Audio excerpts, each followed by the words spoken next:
So where were we? Oxidizing agents are on the left-hand side. Reducing agents are on the right-hand side. And just like on the acid-base table, we have the strength of oxidizing agents. The weakest oxidizing agents are down at the bottom. Okay, weakest oxidizing agents down at the bottom, and the strongest ones are at the top. The weakest reducing agents are at the top, just like the weakest bases were at the top. And then we have the strongest reducing agents at the bottom of the table. Okay?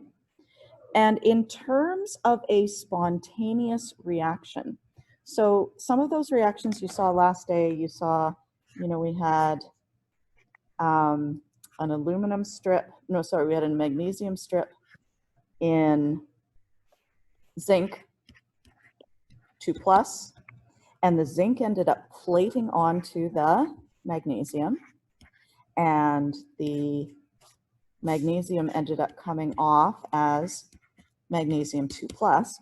So we had an oxidizing agent. We had zinc 2+, which was the oxidizing agent, which is, where's zinc 2+? Zinc 2+ was the oxidizing agent. That was our reactant. And we had magnesium, which was a reactant. And if we look at the reaction, zinc 2+ plus magnesium, and let's treat it as though we didn't know it was going to go forward or not, okay? But our products would be magnesium 2+ plus zinc. And we get, so the zinc 2+ was the oxidizing agent. If the reaction were to go backwards, if we were looking at the reverse reaction, it would be the magnesium 2+ that would be the oxidizing agent. Because if you look and you see magnesium 2+ is an oxidizing agent. We have, let's see. So that means that these two guys are the reducing agents. Reducing agent, reducing agent. Now, out of the zinc 2+ and the magnesium 2+, which of those is the strongest oxidizing agent? Out of magnesium 2+ and zinc 2+, which is the stronger oxidizing agent? Yeah, the zinc is the stronger oxidizing agent. And that is the one that is in our reactants. Okay, so this guy is stronger. Out of our two reducing agents, so our two reducing agents were magnesium and zinc, Mg and zinc, which is the stronger reducing agent, the magnesium or the zinc? Yeah, the magnesium, okay, because down here we have our stronger reducing agent. So magnesium is the stronger reducing agent. That means that these two over here are weaker, weaker, weaker. Does this look like anything we did in the acid-base unit?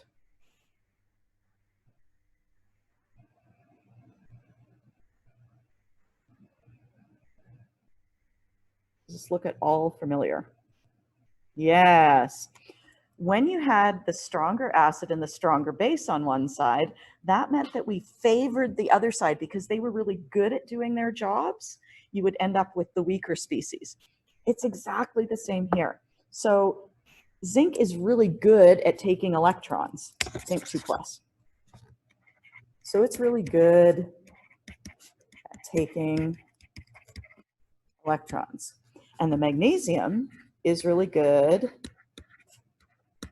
at losing, or sorry, yeah, oxidizing agents take electrons, good at giving electrons.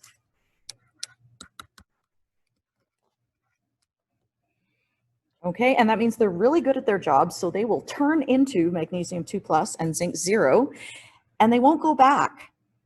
And this is the only thing that's different from the acids and bases, is in the acids and bases, we would say that the products were favored. In this case, the forward reaction will go because the products are favored, and the reverse reaction actually won't go at all. So that was like when you saw one reaction that would go, but the reverse wouldn't. So we say there are two types of reactions. There are spontaneous reactions,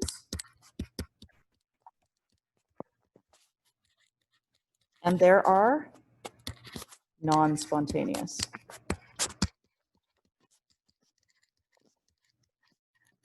The spontaneous reactions is when the stronger oxidizing agent and reducing agent are in the reactants.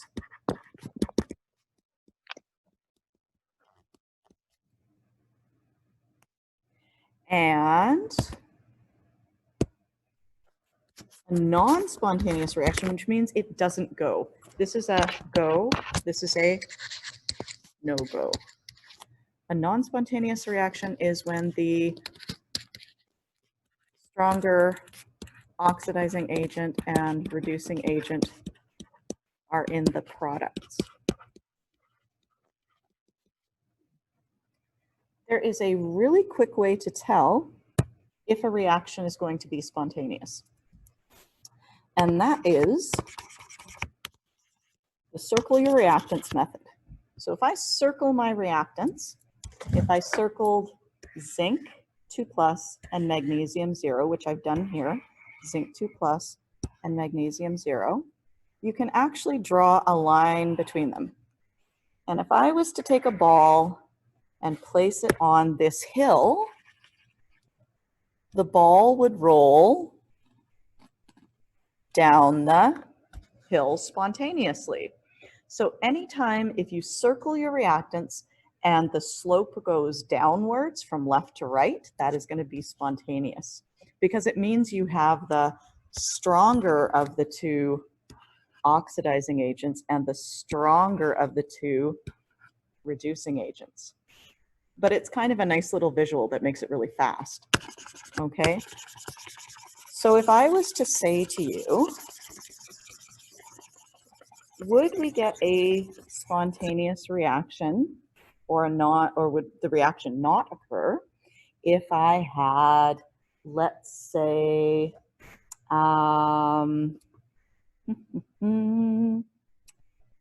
chromium and aluminum 3+. Would we get a spontaneous reaction, or would the reaction not occur?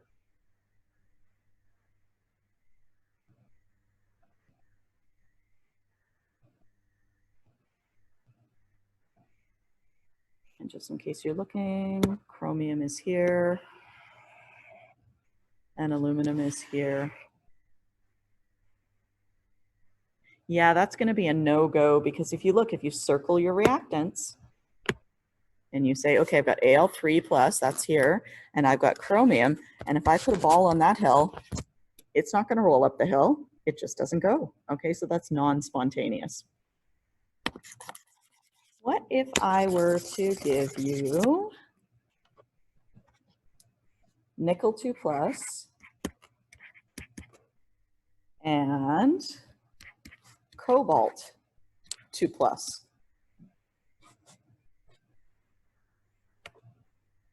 What if I were to give you nickel 2+, there's our nickel, and cobalt 2+.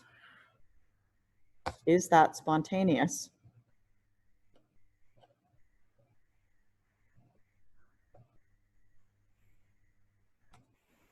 Well, it's a bit of a trick question, isn't it? Because I have nickel 2+ that wants to gain electrons, and I have cobalt 2+. These are both, they're both gaining electrons, so they're being reduced, so they're both oxidizing agents. Two oxidizing agents will never produce a spontaneous reaction, okay? So you need to have an oxidizing agent plus a reducing agent, and you can say check. Okay, if I have that, maybe I'll get a reaction. And if I have the ball rolling down the hill, if I circle my reactants, then you can say, check, yes, I have a spontaneous reaction. But if you have an oxidizing agent and an oxidizing agent, there's not going to be a reaction. If you have a reducing agent plus a reducing agent, there will not be a reaction. Okay, you can't have two people wanting to gain electrons or two people wanting to lose electrons. And finally, if you did have an oxidizing agent and a reducing agent, but the hill goes upward when you circle your reactants, then you would say, oh, even though I have an oxidizing agent and a reducing agent, it's not a favorable reaction. The electrons would rather stay where they are, okay? Because the stronger things, yeah, exactly. That's it. Okay. So with that being said, there's just a couple more details, and those are occasionally you'll find something that's on both sides of the table. Okay, so you're going to see tin 2 plus is here, and tin 2 plus is here. So if I was to say you had a reaction copper 2 plus tin 2 plus, you have to be careful, because if you looked at copper 2 plus and tin 2 plus, you might say, oh, hey, those are both oxidizing agents. I'm not going to get a reaction. Or you could look at copper 2 plus and tin 2 plus and say, oh my gosh, I can get a reaction. So there's not too many like that. There is, let's see, tin 2, there might be a lead. I don't know. There's a couple chromiums. Oh, actually, that's a good question. What would happen if I was to put, no, never mind. I don't want to ask that yet. We'll do that next week. Yeah, I think that's mainly it. Yeah, so just watch out for those, and I think that's it. I don't have anything else I want to teach you today. I just wanted to assign you some problems from Hebden, just to reinforce this. So it's going to be Hebden, page 199, page 199, number 8, and just going to do the odd letters, okay? Odd letters. Number 9 and 10, where did you go? There. Actually, all of these are going to be odd letters. 8, 9, 10, 11, those are going to be odd. And actually, 12 as well. 12. Odd. And that's it. Okay.